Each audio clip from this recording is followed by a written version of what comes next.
Hello everyone, and welcome to Live from the Lab. This is the show where we talk about different technologies that Bruker has developed in order to help scientists discover the world around us. Now today's topic is energy storage.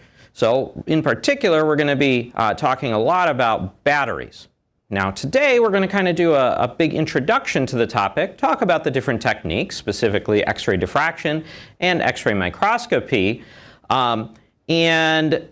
and then we're going to, later on, so in June, there'll actually be a webinar where we're going to go even deeper into these topics. So if you're interested in going deeper, go ahead and watch one of those. Now to get kicked off today, though, what we're going to do is we're going to start off with a video. In today's world, energy is generated in many ways. Safe and reliable storage of that energy has become a pivotal point of our conversation to a cleaner tomorrow. Storage solutions that not only endure adverse conditions, but do so while maintaining ever-increasing performance requirements are needed. Battery technology lies at the heart of a cultural transition to sustainable energy, requiring responsibly sourced materials, local manufacturing, and public acceptance. Due to the rapid pace of design evolution, on-site analysis for optimization of current and next-gen cell design is needed. These battery cells can come in many different forms to fit the application, including button, pouch, cylindrical, and prismatic design. Techniques like X-ray diffraction and X-ray microscopy give insights into the fundamental mechanisms of energy storage and practical product construction. XRD is a non-destructive technique which is sensitive to the atomic structure of a material. As a battery is cycled, the atomic structure expands and contracts, allowing ions to migrate through the cell. XRD gives researchers an important view of this nanometric mechanism. Maintaining the integrity of this structure is key to extending the cell lifetime and maximizing storage potential. The macroscopic construction of cells is central to the performance of an energy storage solution. XRM provides a 3D internal view of the battery cell without the need for physical sectioning. The microstructure of the cell components is also key to the performance of an energy storage solution. Optimization of the cathode and anode particle size is important in optimizing cell performance. Another important parameter is the packing density, ensuring voids and cracks are minimized while still allowing sufficient penetration of the electrolyte. Both effects must be monitored during manufacturing to ensure consistent cell performance. The micron scale resolution of XRM is ideally suited for this task, allowing not only qualitative visualization, but providing quantitative metrics to actively steer the production process. The macroscopic design makes the battery cell work as it connects the energy stored in the actual materials to the device. Internal planar electrodes provide the connection in both pouch and cylindrical cell designs. The length and alignment of these electrodes is crucial for proper cell performance. XRM is ideal in this sense as it allows for measurement without destruction. Tomorrow's energy storage cells will need to push performance to new levels. XRD is helping to unlock these future material innovations. By replacing the planar cathode materials with interconnected three-dimensional structures, scientists hope to provide higher stability in the structure. Future cells will no longer require liquids with the advent of solid-state electrolytes, allowing higher material packing densities, leading to more power in the same physical space. In addition to storing more power and resilience to discharge, these new cells will be more resistant to temperature swings, allowing not only wider ambient conditions, but also allowing engineers to push the cells to higher power draws. Bruker is working with companies around the world to make these clean technologies possible and to build a brighter future.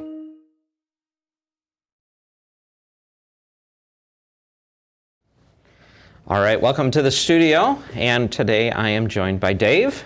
Hi, John. Thanks for joining us. So Dave is our expert in X-ray microscopy.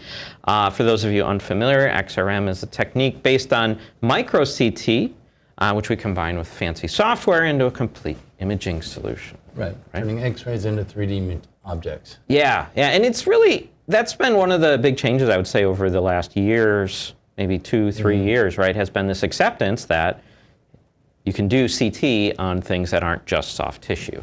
Correct. Right? Yeah. So yeah. There was a lot of 2D inspection and 2.5D inspection, but now 3D inspection is gaining a lot of momentum. Yeah, and so we are going to talk a lot about scale today. We're going to talk a lot about the difference between different analytical techniques. Right. And so I guess to kick that off, like you just mentioned, We have difference of wavelength or difference of penetrating power here that we're talking about between the techniques. So Yes. XRD, here we're going to use a characteristic X-ray. So typically a copper X-ray tube, moly when we're talking about these battery solutions. And what that means is that we have an X-ray tube, we're going to energize it, but the target is made of a specific metal, and we're targeting a certain wavelength that's coming from a specific energy transition, so we know that wavelength really well. That's what gives us that structural information. Now, XRM is a little bit different in terms of the wavelength that we're using, Yeah, right? because I use a broad spectrum wavelength. Okay. So we'll have our peak, say 130 kilovolts, but then I'll get a continuous spectrum, the Bremsstrahlung curve, all the way down to about 20 kilovolts. So where you're looking, you need that specific wavelength to get calculations. I want a big, broad spectrum of energy so that I can look at various materials and generate contrast at different densities. Yep. Now, in that, though, you do sometimes use filters and such in order to narrow the range of energies that you're using. Yeah, correct.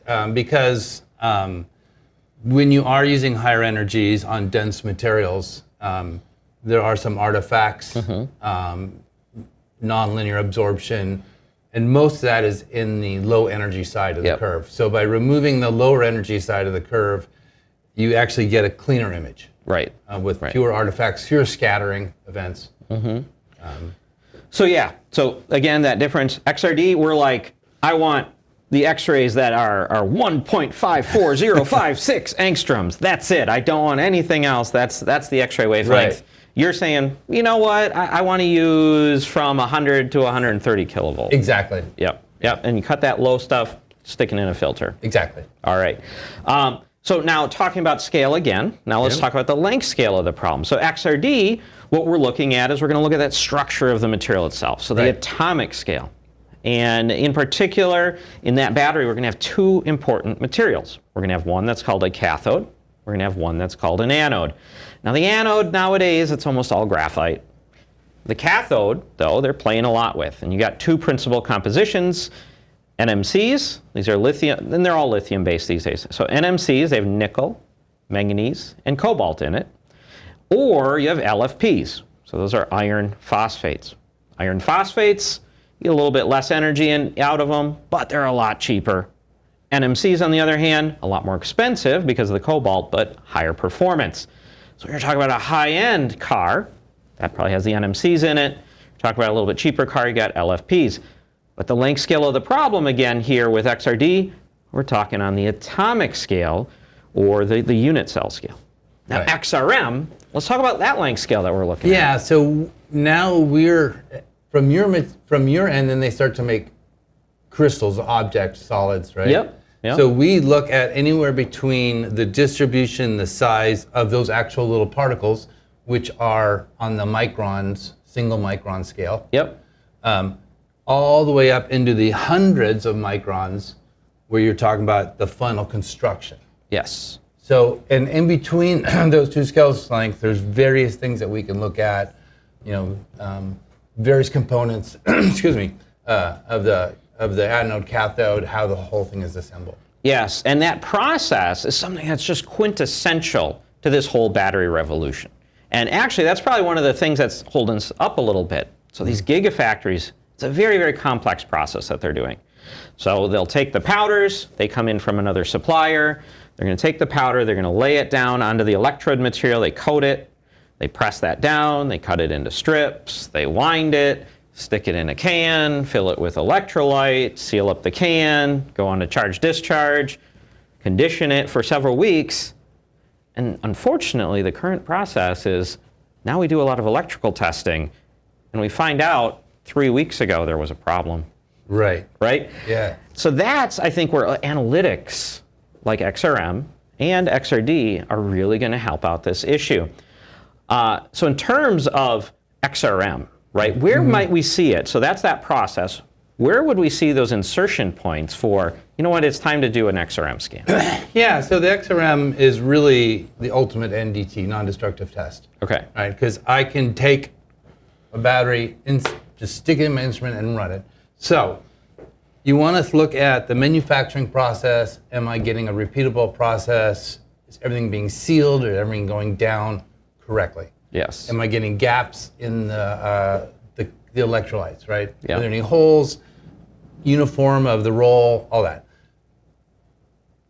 Go to the end of the process where now 30% of my batteries have failed. Why have they failed? So now we'll go back through that battery, figure out why that battery is failing, and see if we can then correlate why that battery failed versus what it looked like before we started testing it. Right, and speaking of those yields, I mean, we're talking numbers that could be as low as 70% in what would be considered a successful factory. And so in that case, if you can find out, this potentially is an issue early on, that saves you all of that time and all those other batteries that are mismanufactured. Right, and I mean, that's a material cost. That's right. And That's right. like you said, cobalt's expensive and so is lithium. That's right, yeah. I mean, what would we say, 15% of the entire car electric is lithium. Yep. So if you have to throw away 30% of your batteries, that's a big cost. Yes, and when your yields are like that, you also don't want to take chances in terms of recycling that material. And there are definitely, and that's a great thing nowadays, is we are working towards a recycled future. We're working towards reusability of those materials. But as of right now, when these gigafactories start up, they really want the virgin material. They want the one that they know is going to work. Oh yeah. So it's not a problem. Now XRD, on the other hand, what we're looking at there in terms of insertion points really has to do with those constituents, those first things that we're using. So when I'm a processor, I'm going to be mining some of those materials, the lithium type minerals, also looking at cobalt sources, looking at manganese, all of those different sources. We're going to check those, make sure the purity, make sure that they're ready for the next process, which then is creating cathode materials, also checking the anode materials. So that's definitely that insertion point at the beginning, creating the fundamental material.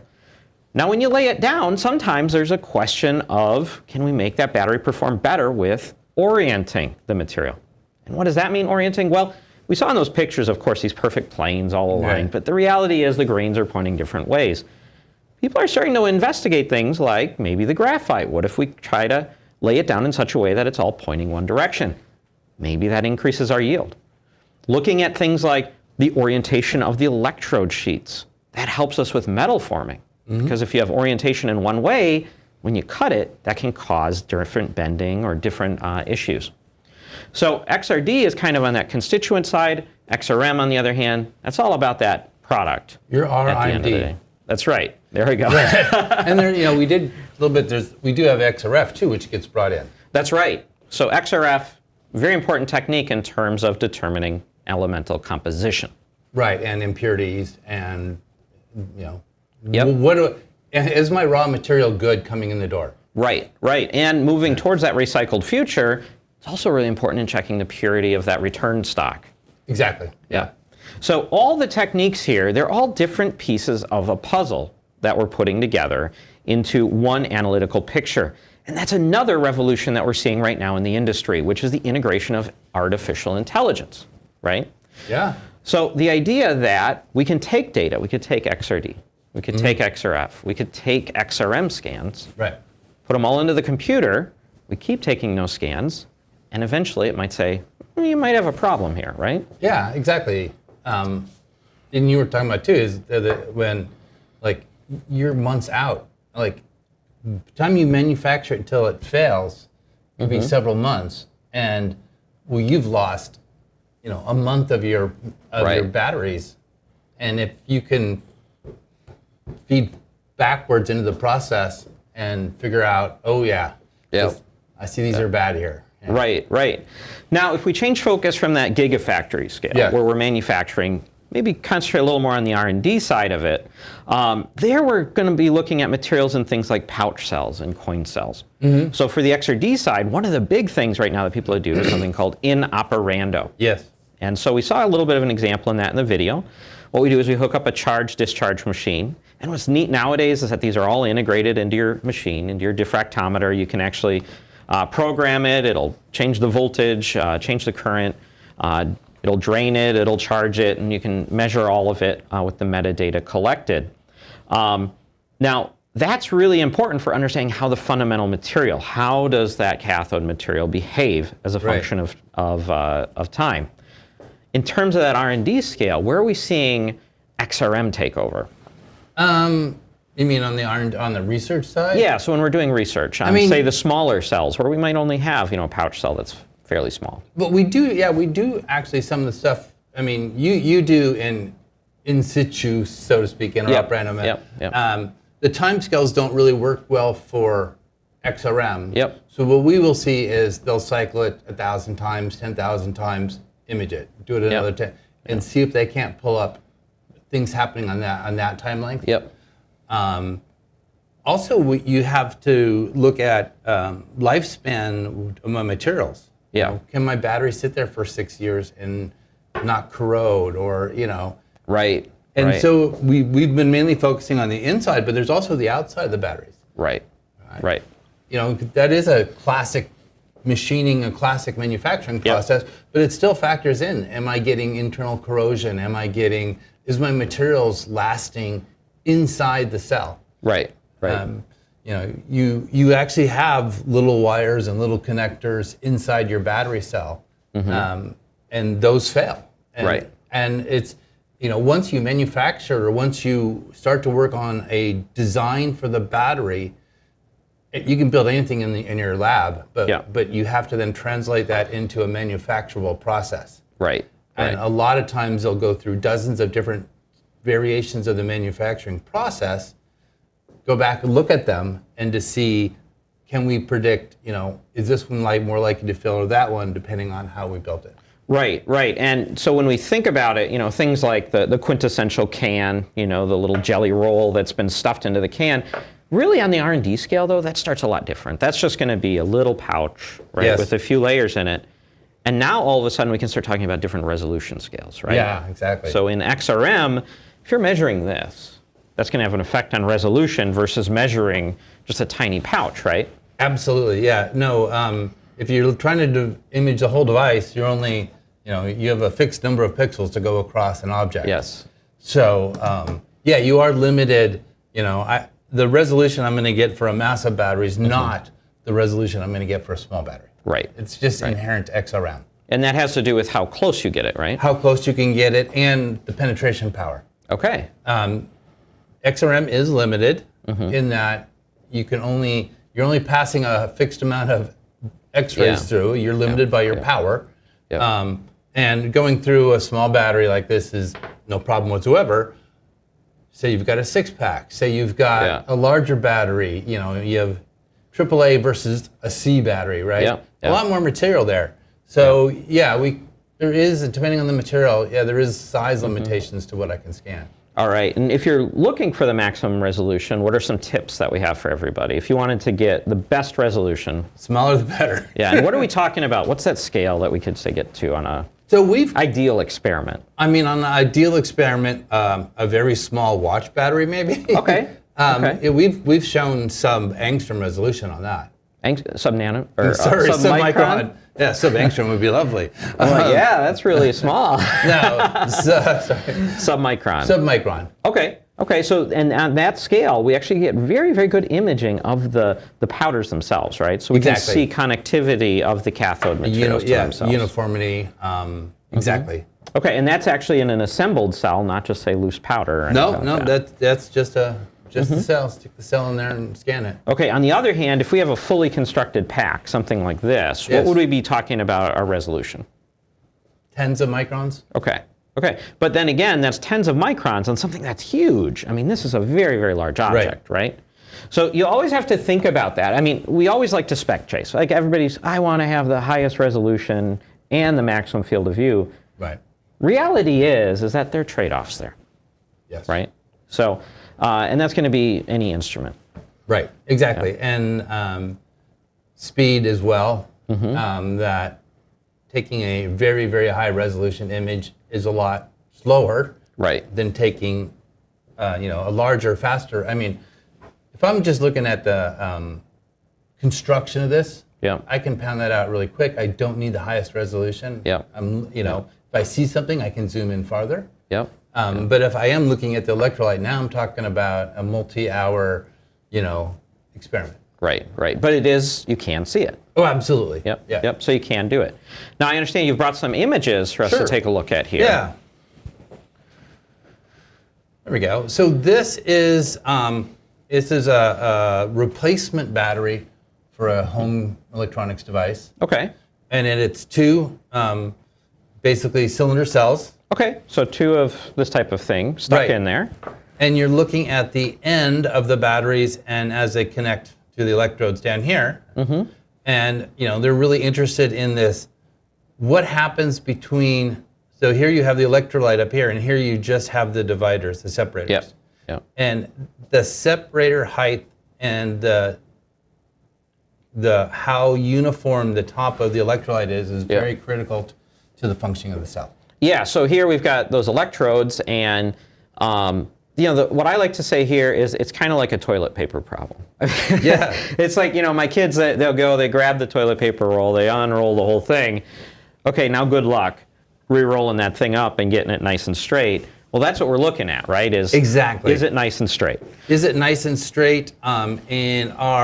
Is it uniform? Now here you do see the electrolyte. Is it uniform? And this is actually attached to electronics package as well. Okay.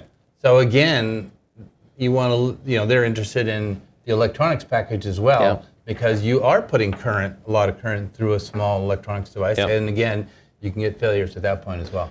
Yeah, so just as important as the cells themselves nowadays is the control electronics. Right. These control things like charging, discharging. They also control how much current and voltage is coming out of the battery itself. So those are essential to working with these materials.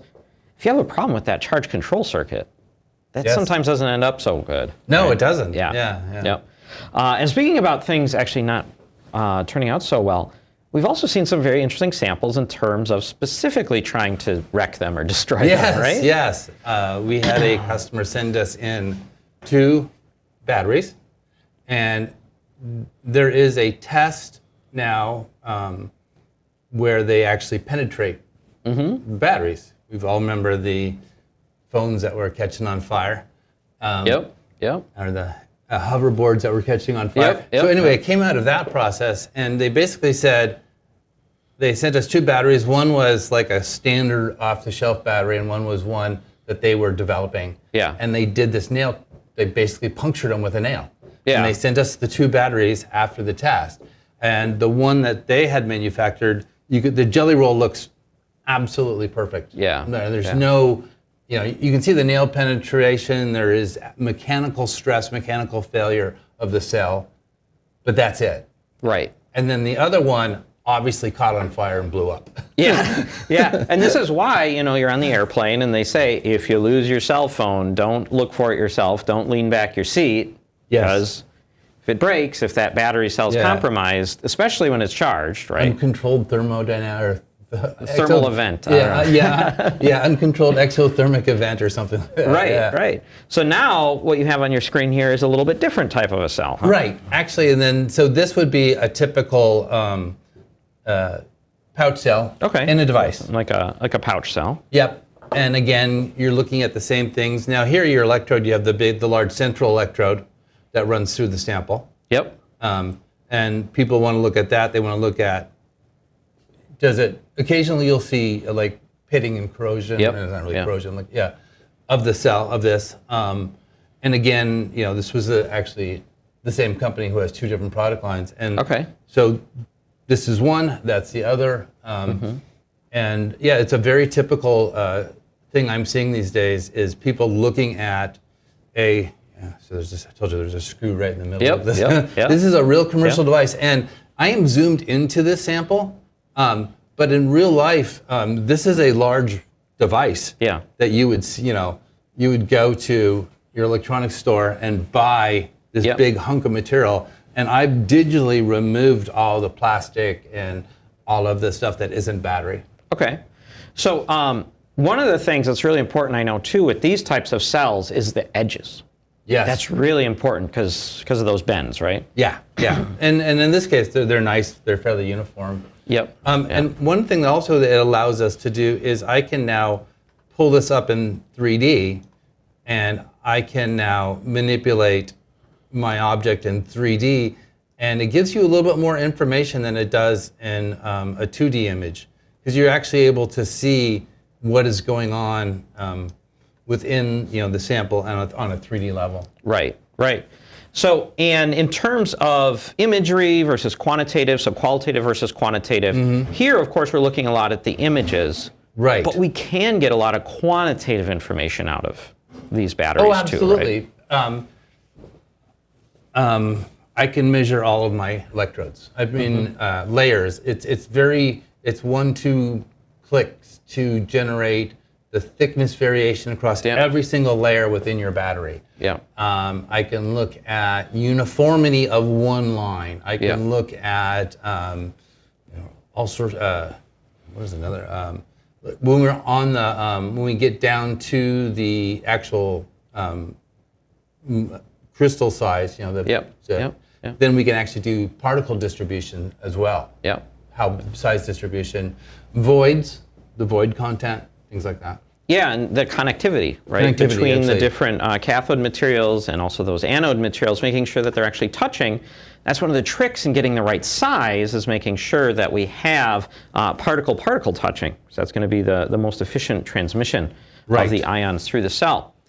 So XRD also, so going back to that, that can also be very quantitative. Of course, you can do phase identification. You can determine the identity of the phases based on the peaks that are present and their relative heights, comparing it to a database. But more and more, what we see doing is taking that data now and modeling it with a technique out there called Rietveld. So Rietveld allows us to model the diffractometer, model the material, and then match the scan. And with that technique, what we can do is regress out things like compositions, not only of the phases relative to each other, but even the composition of the elements themselves in the phase. Now, how is this different than XRF or some of the elemental techniques? Well, elemental techniques, that's going to tell you everything that's present, but it won't necessarily tell you the connectivity of it. Both essential parts, both essential pieces of information, but two pieces of the puzzle that get you there. So by taking all of these techniques together, though, you can really put together a great picture. Now, like I mentioned in the intro, if you are interested in going even deeper into these techniques, seeing more examples and seeing some of the actual results, we are going to have a webinar later on in June. So watch out for an invitation for that.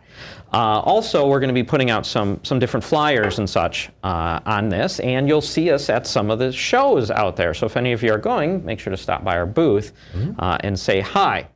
Now, we do have some questions that have come in, but if anybody else has questions, you can go ahead and type them in the side window there of your YouTube, or send them to live.events@bruker.com. So if you're watching this later, go ahead, send them in, and we'll answer them. So the first question that had come in is, what types of cells can be measured? So let's start with XRM. What kind of cells can you measure? Basically anything. As long as I can get my energy through the sample, ideally I'd like to see at least 20% get through it. And so I've done tiny little batteries all the way up to very large cells. Material, and again, it's material dependent. I'm not going to get through lead. We use lead to block X-rays. Okay, so the old lead acid battery, you're not going to be taking this thing out of your old car and sticking it in and measuring it. Absolutely. Okay. But for most electronics, modern electronics, all the batteries are perfectly fine. All right, so all the lithium-based materials. All the lithium-based, What about nickel metal hydrides? Yeah. Okay, so that type of a thing, you'll be able to get some information. Yeah. So then, in terms of the format, you're talking about you can do the cylindrical cells, pouch cells, prismatic cells, coin cells. If it fits in my chamber, I can measure it. Okay, pack size, we're talking about maybe something like this you could measure. Right. But we're not going to necessarily be measuring, say, the large packs that they put into a car. Absolutely not, no. Okay. So measuring the individual components, you're good. Measuring a very large assembly, no. And for that type of technique, what we generally see is people do the conventional imaging, just the 2D. Yeah, just 2D. Exactly. So very high energy. With XRD, so what we're looking at there typically is going to be a pouch cell, or a coin cell, or a custom cell. So pouch cells, we're generally looking at something that's just going to be a few of the layers. So nothing that's like 100 stacks or 50 stacks. It's going to be, 2 or 3 layers of the electrodes. You would put it in vertically and then penetrate through. And there what we can do is we can take into account the displacement of the different materials. And we can hook it up and do the charge discharge and such while we're doing it. The other type of cell, a coin cell, so there you could measure it with aluminum as the casing. You just want to be careful about the thickness, and then you're going to have to use some higher energy, something like moly silver, to be able to get through it. And then when I said custom cell, they do actually make special cells which you can assemble inside of a glove box. So you create a single cathode, and then you have the separator, and then you would put in the anode material, seal it up inside of your glove box, carry it over to the machine, and measure it. We actually do have one of these that's available right from us for our diffractometers, but there are other manufacturers. Ideally, some of these, they even use a beryllium window, which has a slight coating to it to make it electrically conductive. And with that, you can use a little bit lighter wavelengths, things like copper. But again, higher energy, if you're going to be shooting through things, is better. So those are the types of cells that you can be measured. Now, Mary has asked, what resolution can be obtained with XRM? We talked about that a little bit. We touched on it. So on the computer, it looks like you've brought up something with a little bit higher res. Yeah, so this is a sub-micron. So this is a 900 nanometer voxel size. So Okay. a little over, close to 2 micron, or 2 micron real resolution you can actually see all the particles inside the battery itself. All right, and so we see these really bright white lines. Those white lines are going to be one of the electrodes. Yeah, it's the copper collector. Okay, the copper. And then it says aluminum, so we got that one going down there. Yep. And then if you look, there's a very, very, very thin line, and that would be our separator. Right. Now that's typically made out of a polymer, so it's kind of cool that you have the amount of contrast for that. Yeah. Now I also noticed that there's a color-coded bit there in the corner. So there we've actually taken it in the software and labeled them, right? Yeah, particle size distribution. All right. And this is actually measured on the cell shown there on the left, right? Correct. Okay. This is a commercial battery. All right, so that would be on the small scale, so you can measure things that are submicron, like you said, on a small area. On the larger scale, what's the biggest battery that you would feel comfortable somebody sending you? Something on the order of maybe 10 centimeters. Okay. Okay. And then it all becomes what's inside. What's inside, exactly. There you're not looking at the actual particle distribution. You're looking at connectivity, you're looking at casing, you're looking at the manufacturing process of the device, not the cell itself. All right. And to Mary, who asked a question, one thing that we always recommend is if you're interested in knowing, can this solve the problem, contact us. And, yeah, absolutely. We've got the instruments here, so send it in, try it out, see how it looks, see how it works for you. And Dave, you're always, I know, having to think up ways to recommend to a customer too, right? Yes. Yeah, maybe do it this way or that way. Yes. Right? Yes, absolutely. So let us know. Next question is from Sam. So what radiation would you recommend for battery materials? So I guess that's a two-part question. One for XRM, one for XRD. Yeah, for me, for the XRM, it's a loaded question. Yeah. In that it really depends on what I'm looking at. Yep. If I'm looking at something very small, I will use 50, 60 kilovolts. And if I'm looking at the whole cell, I'll look at 130, 160 kilovolts. Yep. It really depends. Luckily for me, we do have algorithms that will suggest filters and voltages for you. And when you say the voltage difference, you don't change a tube, right? No. It's basically just changing the voltage I'm applying to the tube that generates the X-rays. All right, so you're able to, and in the software you can even just choose a filter level. Yes. It'll adjust the settings and get you It's even in that. You can just say, pick me a filter. Oh, okay. Yeah, and it'll go through all the filters, and it looks at the attenuation of the beam through the sample, right? And it has some parameters it wants to hit to give you the best contrast. At that point, you still have the option of varying it. But yeah, no, it'll automate that for you. All right, and general rule of thumb with XRM though is if you can keep the voltage lower, you're going to get a little better resolution, right? A little better resolution and a little bit better contrast. Yeah, as you push that power higher, as you're going up higher and higher in the voltage, generally your resolution starts going down. Yeah, and actually one thing you did point out on this last image was the fact that I have copper and electrolyte, which are very different densities, and yet we were able to see them all. Right, right. So if you're going too high in the voltage, that can be positive in terms of being able to shoot through things. On the other hand, you're going to lose contrast. Right, but if you go too low, you may not get enough penetration to get enough attenuation, or that you may get some of these scattering effects off the heavier items. All right. Material. So in terms of XRD, so now you've got a few choices. Generally, what we're seeing is that if you're looking at just the raw powders themselves, you're a manufacturer of the cathode materials, the anode materials, people are tending to stick to copper. Even with something like NMCs, where you get a little bit of fluorescence because the copper is present, modern detectors, you're able to take that out. Something like the Lynx XCT, you can remove that, and you just get a little bit nicer despacing range access too. If, on the other hand, you're doing more in situ or in operando work, you're going to be shooting through cells, then we'd be looking at a little higher radiation. So something like moly, even something as high as silver, somebody might be going to. Now, we're not going to go the other way, though. So here, there's really no reason to go to chrome. There, you're going to be at much lower energy. You're going to have less penetration into it. So those would be the radiations kind of range that you'd be looking for. So, and then we had one more question come in. Actually, here we have one live, so we'll answer this one from Xiaodong.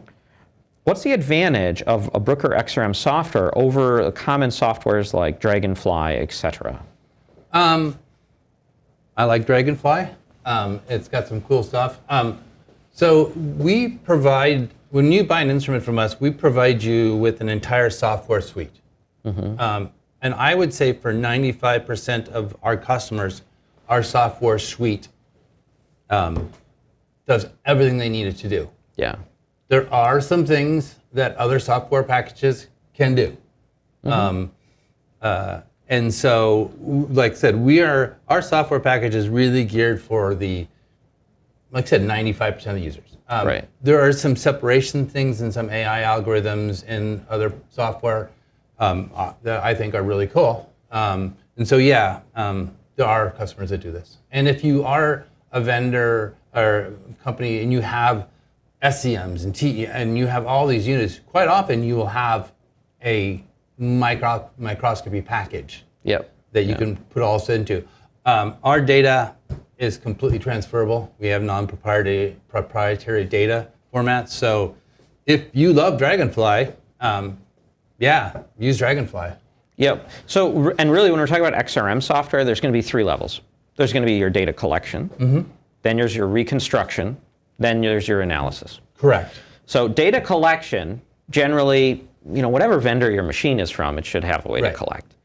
Now, one of the big differences there, though, is that if you have software that's built with the machine in mind, it's going to support some more advanced scanning techniques. Correct. Right? So if you were looking at something flat like that, you don't necessarily want to be doing the full scan in the normal way, right? You might want to use HART Plus. HART Plus, right? Yes. So HART, what is that? That's high aspect ratio tomography. And so what does that do then? So it's an asymmetric rotational angle. Okay, so it's going to go like this. And right. It's So on your long axis, you're going to have lower attenuation. Yep. And so it rotates through the long axis much slower. Okay. Right?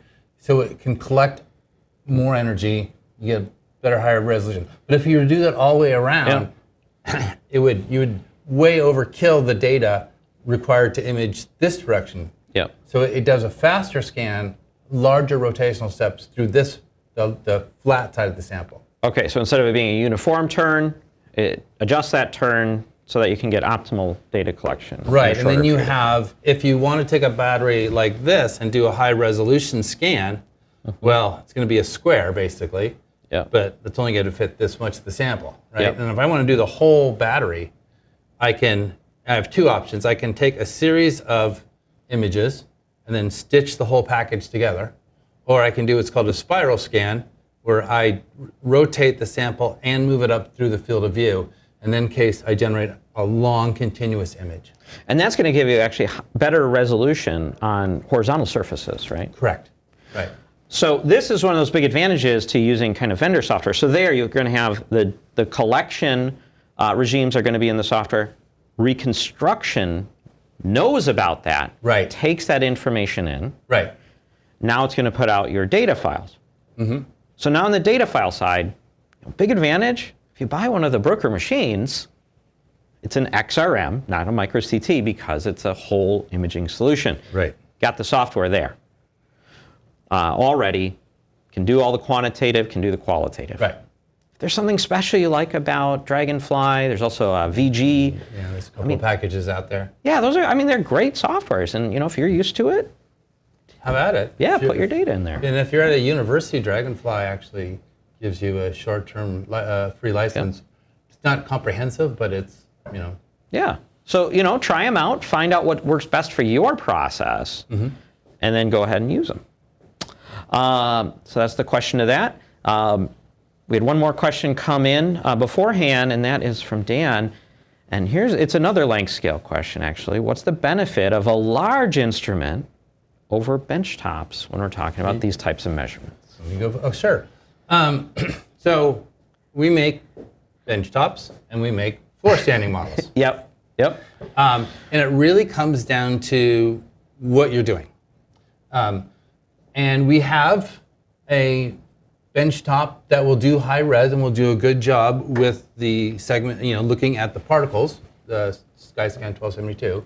If we're looking at large format, and you're going to be pounding out batteries after batteries after batteries, Yep.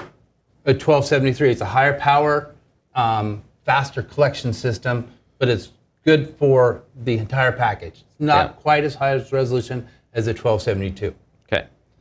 If you want an incredible versatile machine, then you get the 2214, because then you can build in various detectors that have various resolutions. Yeah. And you have a tunable, more flexible X-ray source. So then you can package, you can do big stuff, you can do high resolution, all in the same machine. So it really comes down to what information do you need? Right. Yeah, and that's one of the things with 2214. Sometimes we think about it's about the resolution. Certainly, more size equals better resolution, but the versatility is really that big advantage there. Yeah, you can do, so the flat panel detector that's in the 1273 is also in the 2214. Yeah. The CMOS detector that's in the 1272 is also in the 2214. Right. And so you can, you can go one sample and look at the same sample with various resolutions without having to change out, move to other machines. You don't have to reload. And then the power is also different. So when we're talking about a 1273, for example, that's that big format, larger, large imaging sensor on it. That one has a source that'll go up to 130 or 129 kilovolts. Yeah. Okay.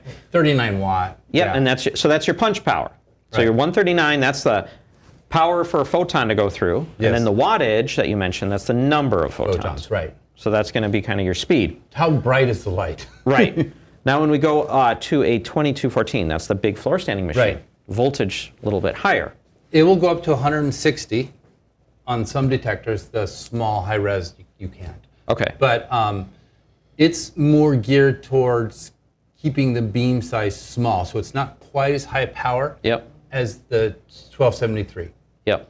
That's how much power, and the more power, the bigger the spot size. It's fundamental physics. So it's got more kilovolts, goes up to the 160. Right. Think about what detector you're using. But then the wattage, now that's a little lower because you want to maintain the resolution. Right. So you punch too many electrons in one spot and they start spreading out a little bit, and you don't get quite as good of resolution. So always a balance. So now if we talk about benchtop versus full standing for XRD. So we did recently release the D6. If you're interested in that, we've got some live from the labs and some other videos out there. So that is a benchtop machine. That will go up to 1200 watts. You can buy a generator. So with XRD, similarly, the wattage, that's about your time. So you want a faster scan, you're going to want a little bit higher wattage. With the D6, because it has such a small measurement circle, you actually win a little bit of that time back. And so we find that for some applications, just standard powders, it's very, very fast, even compared to a full-sized or a freestanding machine. So in the benchtop, though, you can do in operando. We have the battery cells available. You can do transmission measurements. You can do the reflection measurements. The limit there would just be the optics. So here we're going to be talking about slits. So if you want to do something that's in a parallel beam, well, you would narrow the slit down to just a narrow line. And we call it a pseudo-parallel, but for all practical purposes, it is a parallel beam going through the center. What is a big machine going to get you? Well, now we're talking about going into optics. So you might have mirrors that can form the beam, make it a big parallel beam, or make it a focusing parallel beam. So if you're looking at these types of things, that's where the bigger machine is going to come in.